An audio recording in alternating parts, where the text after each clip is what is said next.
Hi, it's David from the English Circle in Toronto.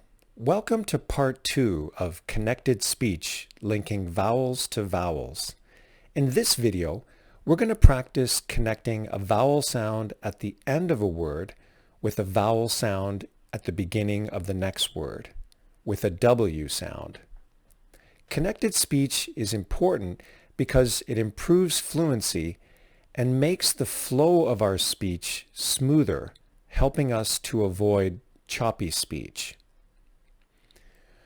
When a word ends with the tense vowels oo or o, and the next word begins with a vowel sound, the two words are connected with a W sound. In addition, when a word ends with the diphthong ow, and the next word begins with a vowel sound, the two words are also connected with a W sound. Here's an example. Go outside. If I didn't pause between the two vowel sounds, it would sound like this. Go outside. Let's look at some other examples. Do it. Let's do it today. You explain.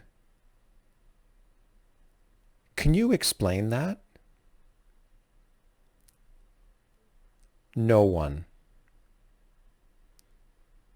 No one knows the answer. Go on. I'd like to go on holiday. How is? How is it possible? Now on.